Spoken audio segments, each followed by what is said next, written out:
আজকে মুসলিম সমাজের এই অবস্থা কেন?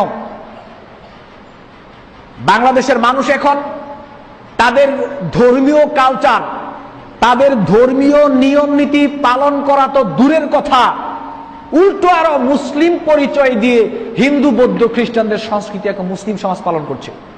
এর কারণ কেন? কারণ হচ্ছে আমাদের সমাজের মুসলিম মানুষ যারা, ওনারা মনে করেছেন যে মুসলমানের ঘর থেকে জন্মগ্রহণ করলে মুসলিম হওয়া যায়। আমার দাদা মুসলিম ছিল, আমার বাবা বড় আলেম ছিল, তার ঘর থেকে আমি জন্মগ্রহণ করেছি, আমার মা প্রতিদিন তাহাজ্জুদের সালাত আদায় করে, আমি সেই মহিলার সন্তান, তারপরে আমি মুসলিম সমাজে জন্মগ্রহণ করেছি, আমার নাম আব্দুল্লাহ, আমি কি মুসলিম না হয়ে পারি নাকি? আমার বাড়ি মসজিদের সাথে। মুসলিম সমাজের অবস্থা এখন এইরকম,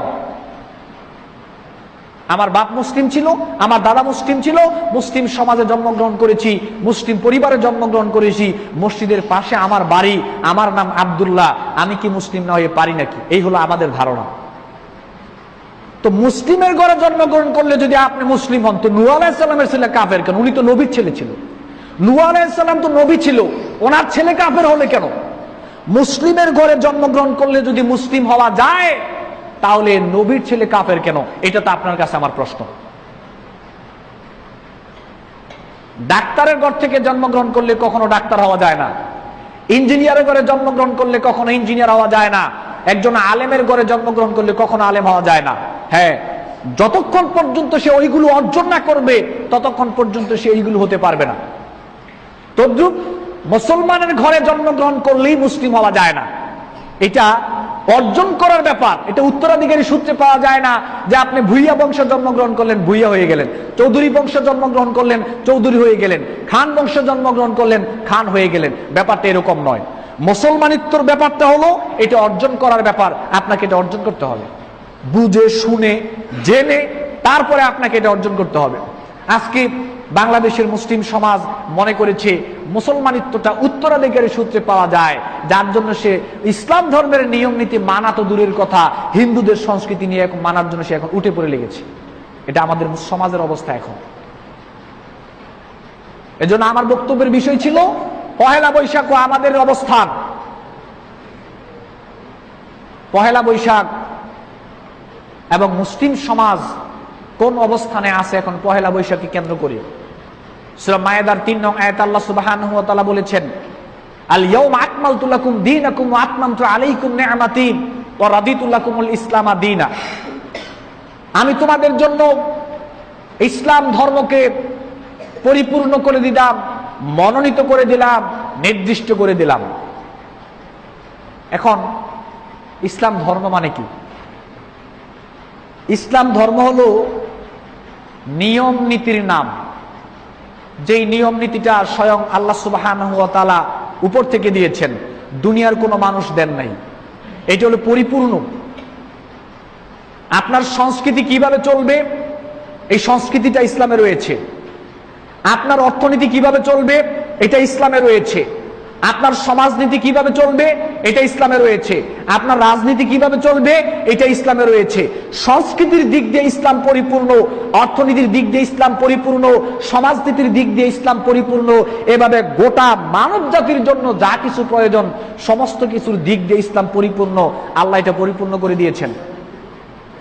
নতুন ভাবে কোনো কিছু আবিষ্কার করার, নতুন ভাবে অন্য ধর্ম থেকে নিয়ে এসে সেটাকে মানার কোনো সুযোগ নাই।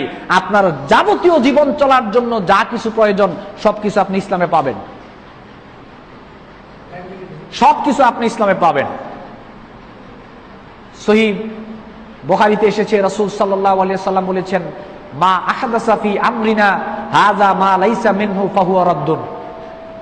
ইসলাম ধর্মের মধ্যে যদি নতুন কেউ কোনো কিছু আবিষ্কার করে, এটা যে কোনো কিছু হতে পারে, সংস্কৃতি হতে পারে, অর্থনীতি হতে পারে, রাজনীতি হতে পারে, সমাজনীতি হতে পারে, ইবাদত হিসেবে যে কোনো কিছু হতে পারে, ইসলাম ধর্মের মধ্যে যদি কেউ প্রবেশ করায়, মুসলিম পরিচয় দিয়ে যদি ওই কাজটা সে করে, আল্লাহ রাব্বুল আলামিনের হাবিব বলেছেন এটা আপনার কাছ থেকে গ্রহণযোগ্য হবে না। আর গ্রহণযোগ্য হবে না তো হবেই না, আপনার অবস্থা কি হবে? সূরা আল ইমরানের 3 নং আয়াতে আল্লাহ বলেছেন, ওয়া মাইয়াবতাগি গায়রাল ইসলামি দীনান ফালাই ইউকবালা মিনহু ওয়া হুয়া ফিল আখিরাতি মিনাল খাসিরিন। ইসলামকে পরিপূর্ণভাবে জানার পরে আপনি যদি ইসলামকে বাদ দিয়ে অন্য কোন সংস্কৃতি অন্যদের থেকে ধার করে নিয়ে এসে হিন্দু বৌদ্ধ খ্রিস্টানের সংস্কৃতি আপনি পালন করেন, আপনি মানেন, নতুন নতুন জিনিস আপনি আবিষ্কার করেন, আল্লাহ রাব্বুল আলামিন বলেছে ওই জিনিসগুলো আপনাদের কাছ থেকে গ্রহণ করা হবে না, আমার কাছ থেকে গ্রহণ করা হবে না, বরং আপনি কেন সেইগুলো আবিষ্কার করলেন, কেন সেইগুলো মানলেন ইসলাম বাদ দিয়ে, এই কারণে পরকালে আপনি ক্ষতিগ্রস্তদের অন্তর্ভুক্ত হয়ে যাবেন। এখন আপনার নাম যতই আব্দুল্লাহ থাকুক, আপনার বাবা যত বড় মুসলিম হোক না কেন, আপনার বাড়ি যদি মসজিদের দরজার সামনে হয়, তারপরেও যদি আপনি ইসলাম বাদ দিয়ে অন্য কোন সংস্কৃতি, অর্থনীতি, সমাজনীতি তাদের যদি আপনি পালন করেন, ইসলামেরটা বাদ দিয়ে, পরকালে ক্ষতিগ্রস্ত হতে হবে। এই যে পহেলা বৈশাখকে কেন্দ্র করে আমাদের মধ্যে কি হলো? আমরা বলি বাংলাদেশ 90% মুসলিম অবস্থান করে। মুসলিম অবস্থান করার পরেও তো আমাদের এই অবস্থা কেন? পহেলা বৈশাখ এটা তো মুসলিম সংস্কৃতি নয়। পহেলা বৈশাখ তো মুসলিম সংস্কৃতি নয়। পহেলা বৈশাখ হিন্দু সংস্কৃতি, এটা ইহুদিদের সংস্কৃতি। কিন্তু আমি তো দেখলাম হিন্দুরা যতটুকু পহেলা বৈশাখ বাড়াবাড়ি করেছে মানার জন্য, মুসলমানের বাচ্চারা বাংলাদেশের জমিনে পহেলা বৈশাখে মানার জন্য, পহেলা বৈশাখে পালন করার জন্য এর চেয়ে বেশি ফল পাচ্ছে, বেশি বাড়াবাড়ি করেছে তারা মানার জন্য।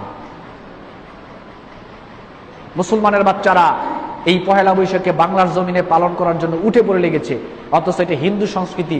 একদিকে তারা পরিচয় দিচ্ছে মুসলিম, আরেকদিকে পালন করছে হিন্দু সংস্কৃতি। বুখারী শরীফে এসেছে রাসূল সাল্লাল্লাহু আলাইহি সাল্লাম বলেছেন, লা তাকুমুস সাআতু হাত্তা তাখুযা উম্মতি বিআখযিল কুরুনি ক্বাবলা শিবরান বিশিবরিন ওয়া জিরাআন বিজিরাইন।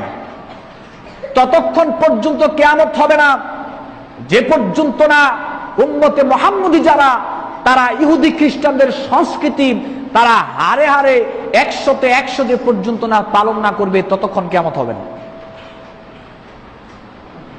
ডান পায়ের জুতা যেমনি ভাবে বাম পায়ের সমান, বাম পায়ের জুতা যেমনি ভাবে ডান পায়ের সমান, এইভাবে হাত একসাথে করলে যেমনি ভাবে এই হাত আর ওই হাত সমান হয়ে যায়, ইহুদি বৌদ্ধ খ্রিস্টানদের সংস্কৃতি মুসলিম সমাজ তদ্রুপ সমানভাবে পালন করবে। ইহুদিদের সংস্কৃতি মুসলমানরা তদ্রুপ সমানভাবে পালন করবে। সর্বশেষ রাসূল সাল্লাল্লাহু আলাইহি ওয়াসাল্লাম নিচে নামতে নামতে নামতে নামতে এতই নিচে নেমেছেন, আল্লাহর নবী সাল্লাল্লাহু আলাইহি ওয়াসাল্লাম বলেছেন, ইহুদি খ্রিস্টানরা যদি তাদের মায়ের সাথে জানা করে, মুসলমানরা তাদের সংস্কৃতি মানতে মানতে মানতে মানতে এমন অবস্থায় চলে যাবে, ইহুদিরা যদি তাদের মায়ের সাথে জানা করে, মুসলমানরাও তাদের মায়ের সাথে জানা করবে। নাউযুবিল্লাহি মিন যালিক। এখন দেখেন আপনি কোথায় যাচ্ছেন। অবশ্যই আপনি করবেন এটা। রাসূল সাল্লাল্লাহু আলাইহি ওয়াসাল্লাম এই কথা বলেছেন, মুসলমানরা যেইভাবে ইহুদি খ্রিস্টানদের সংস্কৃতি পালন করা শুরু করেছে, খুব বেশি সময় দূরে নয়, ইহুদিরা তাদের মায়ের সাথে জানা করলে মুসলমানরাও করবে। এই সময় সামনে আসছে। মান তাশাব্বাহা বিকাউমিন ফাহুয়া মিনহুম। রাসূল সাল্লাল্লাহু আলাইহি ওয়াসাল্লাম বলেছেন, জেনে শুনে বুঝে যদি কোনো মুসলমান ইহুদি খ্রিস্টানদের সংস্কৃতি পালন করে, রাসূল সাল্লাল্লাহু আলাইহি ওয়াসাল্লাম বলেছেন, সে তার নাম যত আব্দুল্লাহ থাকুক না কেন তাতে আসে যায় না, তার